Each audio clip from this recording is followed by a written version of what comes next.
ఇంకొక పక్క ఈరోజు మీరందరూ కూడా గుర్తుపెట్టుకోవాల్సింది, ఈ సభలో దూషణలు, వెకిలి చేష్టలు అవి కాకుండా ఊందాతనంతో ప్రతి ఒక్కరం కూడా ముందుకు పోయే విధంగా కార్యక్రమాన్ని తీసుకుపోవాల్సిందిగా నేను కోరుతున్నాను. 16 సభలు మనం చూసాం. ఈ 16 సభలు మీరు చూస్తే ఆంధ్రప్రదేశ్ శాసనసభ హేమీలు వచ్చారు.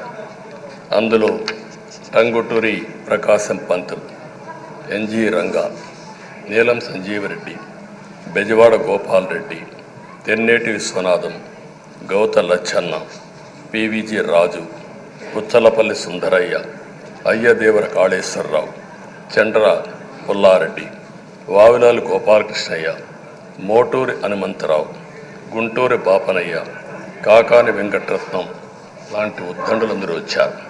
వీళ్ళు కాకుండా పివి నరసింహారావు ఈ రాష్ట్రంలోనే పుట్టి కేంద్రం నుంచి ఆర్థిక సంస్కరణలు తీసుకొచ్చారు. ఇంకో పక్కన ఎన్టీ రామారావు గారు, ఒక చరిత్ర సృష్టించిన యుగ పురుషుడు ఎన్టీ రామారావు గారు. వీళ్ళందరూ మనకు ఆదర్శం కావాలని మనస్ఫూర్తిగా కోరుకుంటున్నాను. అందుకని ఈరోజు ఒక పక్కన చూస్తే చట్టసభల విలువ తెలిసిన వ్యక్తి అయ్యన్న పాత్రుడు గారు.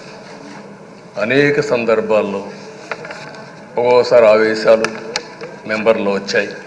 అవన్నిట్లో మీరు కూడా భాగస్వాములుగా ఉన్నారు.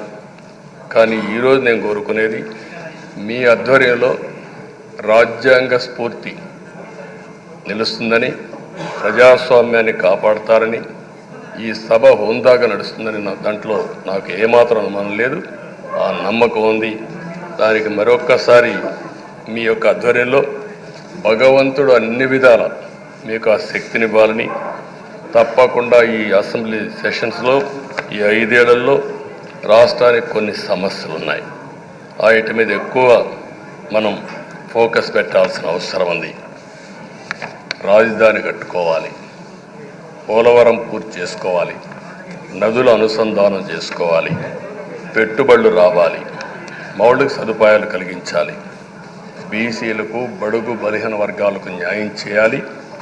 ఏది చేసినా పేదవాళ్ళ దృష్టిలో పెట్టుకొని ఈ అసెంబ్లీ చేసేటప్పుడు మీ అపారమైన అనుభవాన్ని మీరు ఉపయోగించుకొని ఈ సభను సక్రమైన దారిలో నడిపించేదానికి మీరు దోహదం చేయాల్సిందిగా మిమ్మల్ని అందరినీ కోరుకుంటూ, ఈరోజు మీరేసే మీ ఆధ్వర్యంలో జరిగే చర్చలు 2047కి తెలుగు జాతి ప్రపంచంలోనే నెంబర్ 1గా ఉండడానికి, ఈ రాష్ట్రంలో పేదరికం లేని సమాజాన్ని నిర్మాణం చేయడానికి, ఆర్థిక అసమానతలు తగ్గించే దిశగా మన ప్రయాణం సాగడానికి పూర్తిగా మీ ఆధ్వర్యంలో సాగాలని చెప్పి కోరుకుంటూ, మరొక్కసారి మీకు భగవంతుడు అన్ని విధాల ఆయురారోగ్యాలు ఇచ్చి ఈ సభను సుజావుగా నడిపించే కార్యక్రమానికి శ్రీకారం చుట్టాలని కోరుకుంటూ మీకు నమస్కారం తెలియజేస్తున్నాను. Thank you.